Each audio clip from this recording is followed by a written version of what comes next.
Hello, and welcome back. In today's video, I will guide you on how to use the Variable Manager to customize your content. First, head over to your account and click Create Post from your dashboard. To access the Variable Manager, click on the X icon located below the input text box. From here, you can create new variables like username, promo code, or any other custom field you need. Click Add Variable.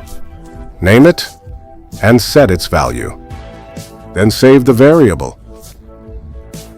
When creating a post, you can now use these variables in your content. Preview your post before publishing. Once everything looks good, you may either post it immediately or schedule it for a later time. Your post will automatically update with whatever the value that the variable holds. That's it. You've successfully learned how to use the Variable Manager. Don't forget to subscribe for more tutorials. Thank you for watching.